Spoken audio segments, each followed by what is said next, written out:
Hello, YouTubies. I'm Grant. This is the Very Cold Garage. This is Grant E's Very Cold Garage. And in this video, I'm going to show you how to change the alternator in a Porsche Boxster.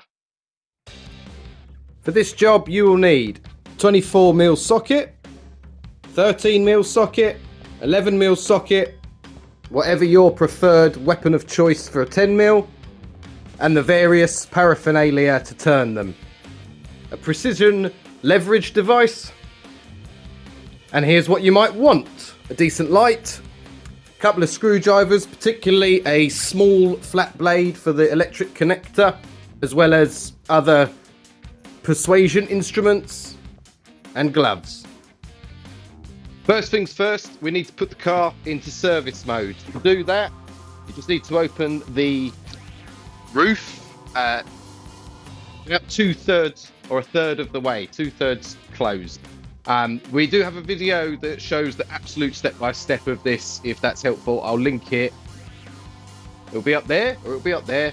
But very simply, go inside the car, do the disengage thing at the top, the catch at the top, press the button. He says, nice and fast, and about there. So that we're going to be able to have access to this, and it's imperative that you do this step before you do what the next one is going to be. You then need to just disconnect the bits of the roof on each side in terms of the piece at the back that goes into the clips. You come in here and disconnect the ball joint on the cable. There. As I said, there is a step-by-step on this already on the channel. I'll come round this side. Same again there, and the ball joint clips off if you can find it. Sometimes helps to lift it. Not fast, this process.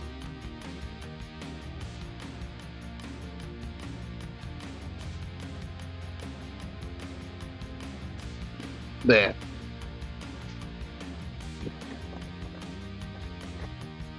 Right, that should free up everything there. And we don't need any more power, because the next thing we're going to do, of course, we're dealing with the electronics. We're going to disconnect the battery. Last thing to do with this, and this will differ dependent on whether you've got the glass window like mine or the plastic one, but you need to get it into its folded up position, because you're going to want to get in there. There we go. And just use this strap.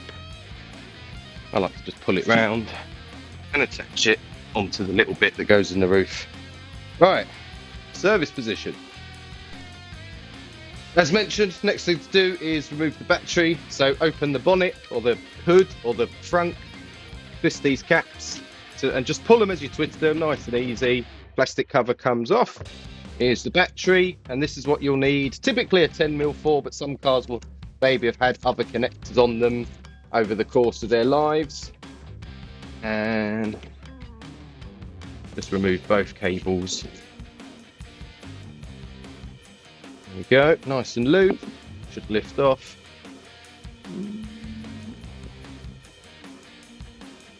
Tuck it down the side there. There we go. Battery disconnected. Very worth bearing in mind here, if you have the electronically released bonnet, hood, front, if you close this, or somebody walks past and closes it for you, you can leave it up, of course, but you're not going to be able to get back in there, and you'll have to go and get the emergency release should your car still have it and it's not broken. So I just tend to put something there, which is a piece of wood, and I'll just pop it down. There we go. Not going to get locked out. Stay tuned until the end of the video, because there will be a top tip on getting the new alternator in that a lot of people don't get and then struggle. Right, continuing on, what is this? Feels like this never-ending journey to find the alternator in the first place. There's going to be some variants depending on your model. Some cars will have a storage tray sitting on top of this piece of carpet. Others might have a subwoofer or anything like that. So what happens with those is they will have clips on the top of them that you spin that are very similar to these ones, and they attach to those feet there. I didn't use mine, I got rid of it. So you pull up the tab, you twist it, and you pull. I'm going to do the same on the other side. Try not to knock the camera down. So imagine we've removed the cubby hole or the sub. And then just lift up the carpet, take it over those. I'll go around the other side to pull this out because I'll have a bit more space. And remove that from the car. Keep it somewhere safe for now. Go drop it at your nan's house, she'll look after it. We then come to this cover here, which is a similar process. String that up somewhere. But there's these metal clips instead. This is the top engine compartment cover. You lift up the key pull, turn them anti-clockwise, and they'll just click. And effectively, these will pop out of place when they're ready to. And you have, I think it's 5 of them, 1 in the middle up here, 2 each side. You run round, much like we just did with the carpet piece. Put these out.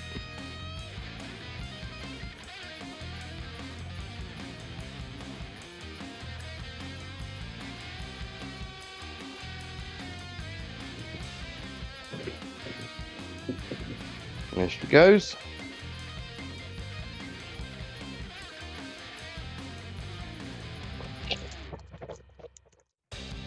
We then need to get the front engine compartment cover off, and finding the angles to film these is always fun. We did this when we went and did the water pump in our subscriber's car recently, but if you move the seats forwards,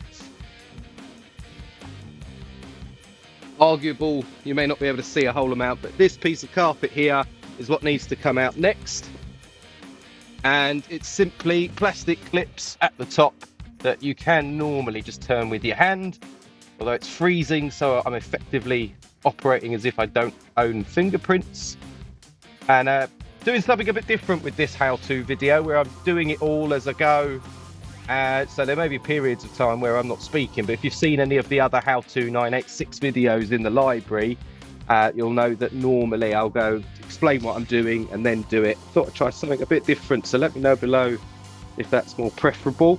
There will be certain bits that I speed up, just you could see what I'm doing and how to do it. But these are the plastic clips that we're taking off. You can see they're pretty shallow. Only takes your fingers to do it. If you're really stuck, you could use something like a coin or a flat edge. And then the carpet is free.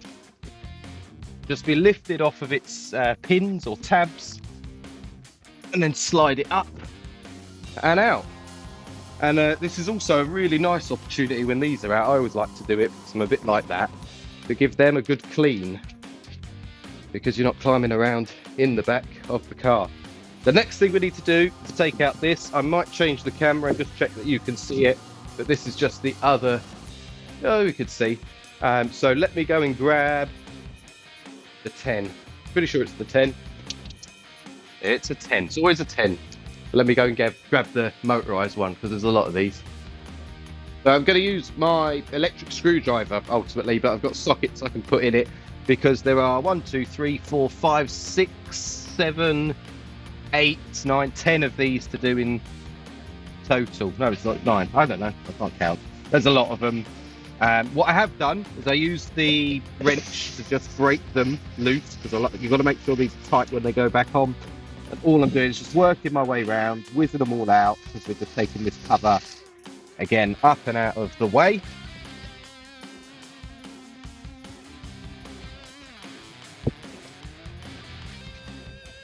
If you're enjoying the video and you find these DIYs helpful and you want to help out the channel a little bit more than just a watch, like and a subscribe, we do now have the Google memberships and Patreon. They all start from $1 or £1, depending where you are a month.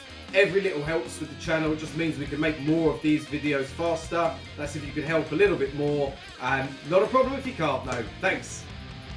And with those out of the way, find it easiest, just start wiggling it forwards. You need to take these holes off of the pins and it all comes loose. And here's where we're going.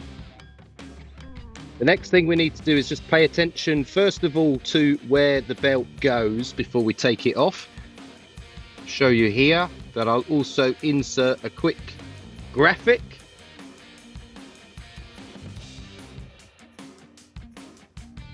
Of the correct way for this to run. You then want to get a 24mm socket and a wrench onto that middle tensioner pulley there, Little chance of me doing this and videoing it at the same time. And we're going to apply pressure in that direction. That's going to loosen the tension on this for us to just slip the belt off and out of the way of this pulley here, which is on the alternator. Now we will give this a go, but there is a chance I'm going to block everything.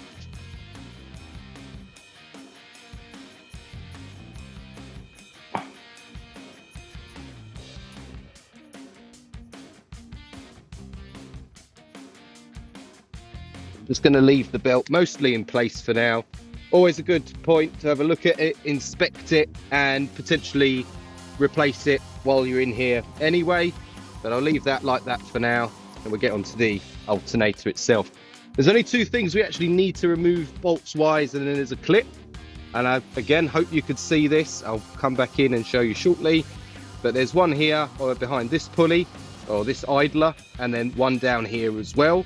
Now, sometimes they're normal bolts, sometimes they're these like star sockets. If you've got star sockets, obviously use them. I don't, but an 11mm standard socket will get on these and be able to do the job.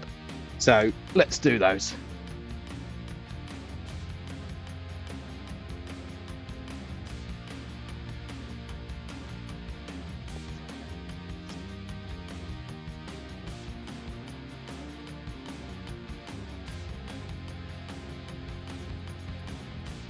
This one I'm just using the lowest profile ratchet, or well, wrench in this case. That's to loosen it. There we go.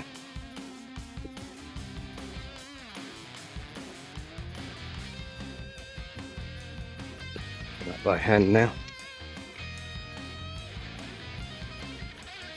Now, you're not going to get this bolt past this part of the wall, and this is one of the trickiest bits of doing this job. It's all been relatively straightforward so far, if not a bit long. You can leave that bolt in there to provide you a pivot point. I prefer to put something smaller than that in so it still gets some movement. And effectively what we need to do is just lever the top of this part of the alternator up, because it's sitting, that long bolt sits in a cradle until it reaches down the other end, and the tolerances are not very grand. Giving us that point, starting to come loose, and if we just back this out a little bit more, we should be able to get that bolt out, and then it's a case of wiggling, lots of wiggling.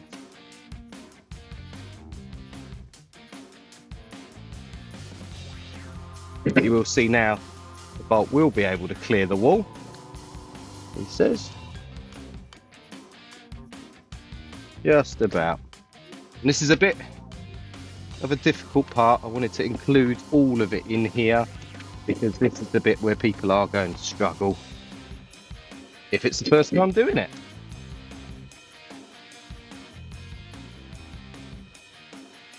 There we go. You can see that that's out. Now the alternator is free from the car in terms of being secured. We now just need to move the bracket on the alternator, which is just down here, off of the cradle, and it does kind of pinch it. So a little bit of levering. Now you should be able to see that it's free here. I don't know if the camera's catching that, but that was because I've put that pivot point in with this screwdriver. So the thing itself is free. Now remove the screwdriver, and we have to wiggle it out.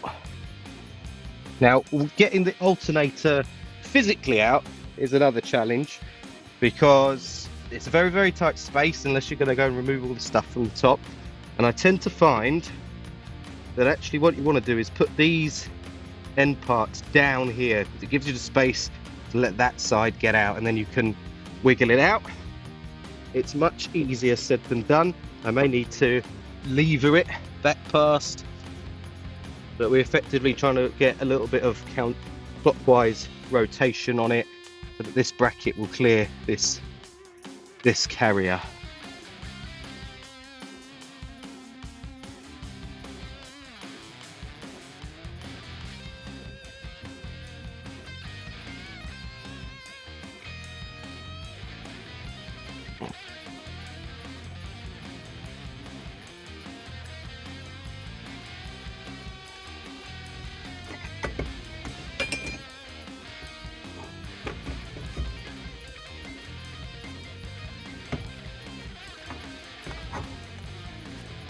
Get your 13 spanner or a socket, get it on there any way you can. We just need to loosen off.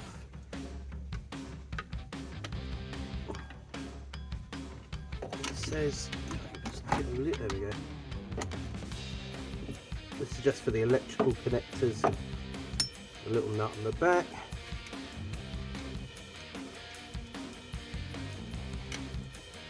Undo that. Lift off the cables.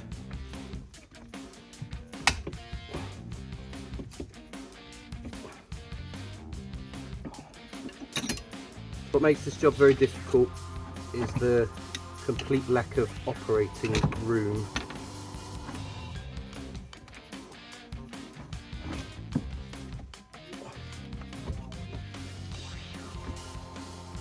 It's going to be easier if I do the clip first. We've got another electrical socket which does just clip off, but you largely have to do it by feel.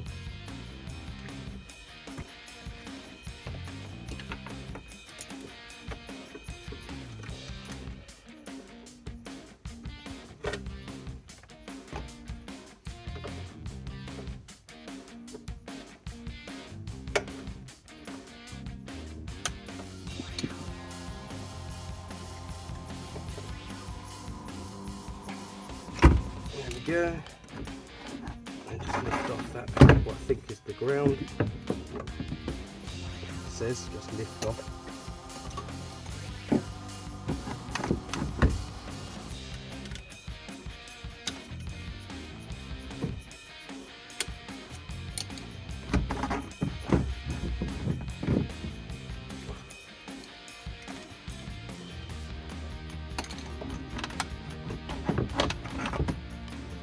And it's free.